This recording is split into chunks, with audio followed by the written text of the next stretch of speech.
পোল্যান্ডের সম্পর্কে এই নতুন তথ্যটা হয়তোবা আপনারা সবাই ইতোমধ্যে শুনেছেন যে জুলাইয়ের 1 তারিখ থেকে হচ্ছে পুনরায় ইলেকট্রনিক ড্র সিস্টেম আবার নতুন করে চালু হচ্ছে। আর অগাস্টের 1 তারিখ থেকে হচ্ছে আপনাদের নাম আসা শুরু করবে। সেই দিন থেকে অ্যাপয়েন্টমেন্ট একদম পুরো ওপেন এই ইলেকট্রনিক ড্র সিস্টেমে। আবার সেই আগের মতন করে এখন ইলেকট্রনিক ড্র সিস্টেম লটারি সিস্টেমে আপনাদেরকে অ্যাপয়েন্টমেন্ট নিতে হবে। আসসালামু আলাইকুম সবাইকে and welcome back to my RJ জুথিস ব্লগ চ্যানেল। আই হোপ যে আপনারা সবাই খুব ভালো আছেন। আলহামদুলিল্লাহ আমি অনেক ভালো আছি। আজকে আপনাদের সাথে নিউ আরেকটা ভিডিও নিয়ে চলে আসলাম। অনেক দিন পর যদিও আসছি আপনাদের সাথে ভিডিওটা শেয়ার করার জন্য।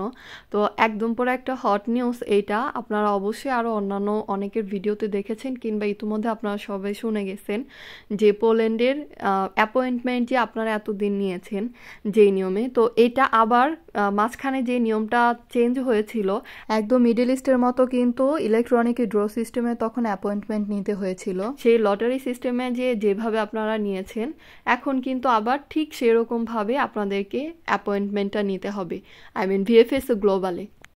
তো এর আগের বার যখন নাকি হঠাৎ করে এরকমভাবে নিয়মটা চেঞ্জ হয় তখন সবাই অনেক বেশি ঘাবড়ে গিয়েছিলেন যে আপু হয়তো বা এখন পেতে পেতে অনেক বেশি লেট হয়ে যাবে, সহজে অ্যাপয়েন্টমেন্ট পাওয়াই হবে না। কিন্তু আমি তখন একটা জিনিস খেয়াল করেছিলাম যে ওই অবস্থাতে হয়তো বা ভিসার রেশিওটা খুব ভালো ছিল। বর্তমানে কিন্তু পোল্যান্ডের ভিসার রেশিও বলতে হচ্ছে যে আমার কেন জানি মনে হচ্ছিল যে একটুখানি সবাই ভিসা কমই পাচ্ছে। তো ইনশাল্লাহ দেখেন এই ইলেকট্রনিক ড্র সিস্টেমের মাধ্যমে হয়তোবা ভিসা রেশিও আবার অনেকটা ভালো হতে পারে। এর মাধ্যমে হয়তোবা এখন ভিসাটা সবার ভালো হতেও পারে যদি আপনার অল ডকুমেন্টসে সবকিছু ঠিকঠাক থাকে। ইনশাল্লাহ ভিসা রেশিও বাড়বে আশা করা যায়। তো এমতো অবস্থায় অনেকে সুবিধা অসুবিধাগুলো খালি দেখছি যে কমেন্টে বলছেন যে আগের নিয়মই ভালো ছিল, আবার অনেকে বলতেছেন যে না আগের থেকে এখনই ভালো হয়েছে। তো আগের নিয়ম বলতে হচ্ছে আগে আপনারা যেভাবে নিয়েছেন সেক্ষেত্রে হচ্ছে দালাল বলতে আপনারা যেসব এজেন্সির দ্বারা নাকি অ্যাপয়েন্টমেন্টগুলো নিতেন, তো সেই ক্ষেত্রে আপনাদেরকে প্রচুর কস্টলি একটা পে করতে হতো। তো এখন বর্তমানে যেই সিস্টেমটা চালু হয়েছে আপনি যদি সবকিছু বুঝে শুনে সবকিছু যদি বুঝতে পারেন তাহলে কিন্তু আপনার নিজের অ্যাপয়েন্টমেন্টের জন্য আপনি নিজে রেজিস্ট্রেশন করে তারপর অ্যাপ্লাই করতে পারবেন। আর যদি সেটা না পারেন তাহলে যে নাকি একটু এই সম্পর্কে জানে আপনারা তাদের হেল্প নিতে পারেন। এই ইলেকট্রনিক ড্র সিস্টেমটা হচ্ছে একদিকে একটু সাশ্রয়ী যে আপনি কম খরচে নিজের মতো করে রেজিস্ট্রেশন করে অ্যাপ্লাই করতে পারবেন, যে আপনার প্রচুর পরিমাণে খরচ হচ্ছে না এখানে। কারণ এমনিতে কিন্তু অ্যাপয়েন্টমেন্টের জন্য এজেন্সি কিংবা যাদেরকে দিয়ে এই কাজগুলো আপনারা করিয়ে থাকতেন সেক্ষেত্রে কিন্তু অনেক বেশি খরচ যেত। আর এমনিতে দেখা যেত যে আপনার ভিসার যে যাবতীয় প্রসেসিংয়ের কষ্ট সব কিছু মিলে অনেক বেশি হাই হয়ে যেত। তো এই অবস্থাতে আপনি যদি নিজে রেজিস্ট্রেশনটা করতে পারেন তাহলে কিন্তু অনেক ভালো হবে। আর অবশ্যই রেজিস্ট্রেশনটা করার সময় আপনি সব দিকে একদম পুরো কেয়ারফুলি থাকবেন যে ফর্ম ফিল আপ যা কিছুই করেন না কেন A to Z যেন সব কিছু আপনার ঠিকঠাক হয়। আর নয়তো কিন্তু আপনার রেজিস্ট্রেশনটা ভালো মতো করা হবে না আর সেক্ষেত্রে সেটা রিজেক্টেড হতে পারে।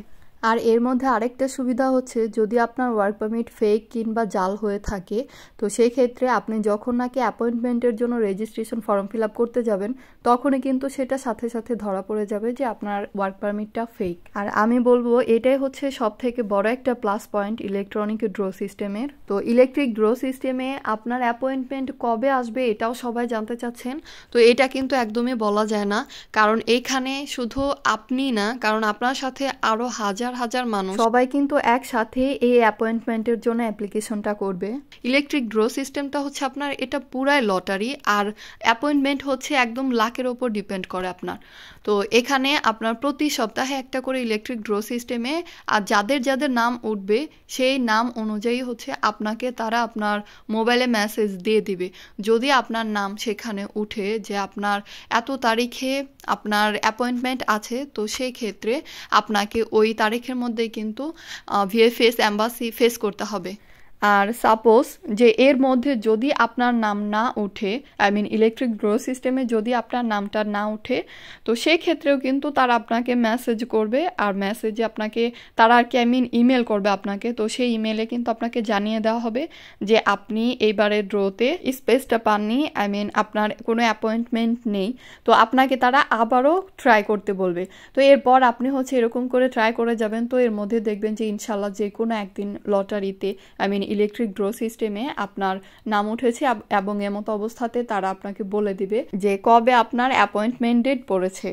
তো এবার হয়তোবা সবার কোশ্চেন এরকম থাকবে যে এখন যে ইলেকট্রিক ড্র সিস্টেমটা আবার নতুন করে চালু হলো, তো সেই ক্ষেত্রে কি আপনাদেরকে কোশ্চেন করবে কিনা, আর ভিসার ক্ষেত্রে যে এখন কি আরও অন্য কোনো কিছু হার্ড হবে কিনা। তো এখন বলবো যে আপনি যদি ভিএফএস গ্লোবাল থেকেও সব কিছু করতেন আর কি আগের মতো করে, যদি অ্যাপয়েন্টমেন্ট পাওয়ার পর আপনি ভিএফএস কিংবা অ্যাম্বাসি যদি ফেস করতেন, তো সেই ক্ষেত্রেও কিন্তু তারা আপনাকে কোশ্চেন করতে পারতো। এটা হচ্ছে টোটালি তাদের ব্যাপার। তো যদি আপনাদেরকে তারা কোশ্চেন করতে চায় তাহলে করবে, আর যদি এখন এমন অবস্থাতে অ্যাম্বাসি যদি আপনি ফেস করেন তো তারা আপনাকে কোশ্চেন করতেই পারে, এটা একদমই পুরা নর্মাল। আর যে ধরনের কোশ্চেনগুলা লাইক আর কি করে, তো আমার টুকিটাকি কিছুটা ধারণা আমি অন্য আরেকটা ভিডিওতে আমার অনেক আগের শেয়ার করা আছে, চাইলে সেই ভিডিওটা দেখতে পারেন। আর আপনারা যদি বলেন আমি নতুন আরেকটা ভিডিওতেও আপনাদেরকে বলে দিব, বাট এখনও আপনাদেরকে আমি বলে দিচ্ছি যে কোশ্চেনগুলা করবে সেগুলা আপনার যে ডকুমেন্টসের বাইরে তারা কোনো কোশ্চেন করবে না। আর আপনার যে পরিচয়পত্র আপনার পাসপোর্ট থেকে শুরু করে হয়তো বা আপনার বার্থ ডেটও তারা জিজ্ঞেস করতে পারে, কিংবা আপনার যে কোনো একটা কিছু জিজ্ঞেস করতে পারে। আপনি পোল্যান্ডে কেন আসবেন, আপনি কতদিনে ওয়ার্ক পারমিট পেয়েছেন সেটা আপনাকে বলতে হবে, কিংবা আপনি কোন কোম্পানিতে কাজ করবেন, আর আপনার সেই কোম্পানির নামটা মাস্ট আপনি অবশ্যই এটা মনে রাখার ট্রাই করবেন যে কোন কোম্পানিতে আসছেন। সব থেকে মানুষ যেটা বেশি ভুল করে যে তারা যে কোন কোম্পানিতে আসবে সেই কোম্পানির নামই বলতে পারে না, যদিও পলিশ ভাষাটা একটু কঠিন। আর পলিশ যে কোম্পানিগুলো আছে সেগুলোর নামও অনেকটা কঠিন, আর সেই জায়গার অ্যাড্রেসগুলো অনেক বেশি কঠিন। তো আপনারা ভুলেও এই কাজগুলো করবেন না। এর আগে যখন ওয়ার্ক পারমিটটা হাতে পাবেন আর অ্যাপয়েন্টমেন্টটা যখন পাবেন, তার মধ্যেই কিন্তু এই জিনিসগুলো একদম পুরো মাথায় ঢুকিয়ে নেবেন যে কিভাবে কোথায় আপনার কোম্পানিটা, আপনার কোম্পানির যে কোনো কোম্পানি হোক না কেন সেটা কোন সিটিতে অবস্থিত আর সেটা কোন এরিয়াতে পড়েছে, সেগুলো আপনাকে যদি জিজ্ঞেস করে এর জন্য আগে থাকতেই প্রিপেয়ার থাকবেন। তারপর আবার হচ্ছে আপনার ওয়ার্ক পারমিটের মধ্যে স্যালারি কত দেওয়া আছে কিংবা কিভাবে কি, এগুলোও জিজ্ঞেস করতে পারে। আর ওয়ার্ক পারমিটের একটা যে মেয়াদ থাকে, কেউ 1 বছরে কেউ 3 বছরে ওয়ার্ক পারমিট পায়, তো আপনার ওয়ার্ক পারমিটের মেয়াদ কতদিন সেটাও আপনাকে তারা বলতে পারে আর কি, জিজ্ঞেস করতে পারে। তো আপনি হচ্ছে তার অ্যান্সারে বলবেন। তো এগুলা ঘাবড়ানোর মতো কিছু নাই। তো আবার অনেকে এটাও জিজ্ঞেস করেন যে কোশ্চেনগুলো কিভাবে করবে। অবশ্যই তারা বাঙালি না, তারা বাংলায় আপনাকে কোশ্চেন করবে না, তারা হচ্ছে হয়তোবা আপনাকে হিন্দিতে কিংবা ইংলিশে, ম্যাক্সিমাম হচ্ছে ইংলিশে কোশ্চেনগুলো করে। তো এই টুকিটাকি ইংলিশগুলো আপনি যদি নাও পারেন তারপরও গুগল থেকে ট্রান্সলেট করে দেখবেন যে এই জিনিসগুলো যে আপনাকে জিজ্ঞেস করবে। তো এগুলা খুবই ইজি। জাস্ট অ্যাড্রেসের কথা যখন জিজ্ঞেস করবে যে আপনি কোন জায়গাতে যাবেন, আপনার সেই কোম্পানির অ্যাড্রেসটা কি, এতটুকু শুনলেন তো আপনি অবশ্যই বুঝতে পারবেন যে আপনার কোম্পানির অ্যাড্রেসের কথা তারা জানতে চাচ্ছে। তো সেই ক্ষেত্রে এগুলো একটু জাস্ট দেখে নেবেন। তো এই যে ইলেকট্রিক ড্র সিস্টেমের যে ডিক্লারটা, এটা কিন্তু 26শে জুন দিয়েছে, যদিও আমার ভিডিওটা আপনাদের সাথে শেয়ার করতে করতে একটুখানি লেট হয়ে গেল। তো ইনশাল্লাহ আপনারা সবাই প্রিপেয়ার থাকবেন। আর বর্তমানে একদমই পুরোপুরি এটা হচ্ছে আপনাদের লাকের উপর ডিপেন্ড করতেছে। তো সবার জন্য অনেক অনেক বেশি দোয়া রইল। আর যারা নাকি মিডল ইস্টে আছেন তাদের জন্য এটা আহামরি ওরকম কিছুই না, কারণ কাতার, সৌদি কিংবা কুয়েতে সব জায়গাতে কিন্তু ইলেকট্রিক ড্র সিস্টেমে সবাই এরকম অ্যাপয়েন্টমেন্ট পেয়ে থাকে। তো ইনশাল্লাহ ভাগ্য ভালো হলে অবশ্যই পাবেন। সবার জন্য অনেক অনেক দোয়া রইল। আর সবাই ভালো থাকেন। সাথে আমার ফেসবুক পেজটা সবাই ফলো করে দিয়েন। আমার ফেসবুক পেজের নাম হচ্ছে RJ জুথিস ব্লগ, লিখে সার্চ করলেই চলে আসবে। আর যারা নাকি সার্চ করার পরেও পান না, সবাই ডেসক্রিপশন বক্সে একটুখানি চেক করবেন, সেখানে আমি আমার পেজের লিঙ্কটা দিয়ে দিয়েছি। আর যারা এখনো পর্যন্ত আমার চ্যানেলটাকে সাবস্ক্রাইব করেন নাই, তারা অবশ্যই সাবস্ক্রাইব করে দিবেন। তো সবাই ভালো থাকেন, সুস্থ থাকেন। দেখা হচ্ছে নেক্সট আনাদার কোনো ব্লগ কিংবা ভিডিওতে। আজকের মতো এ পর্যন্তই। এগেইন সবাইকে আসসালামু আলাইকুম অ্যান্ড আল্লাহ হাফেজ।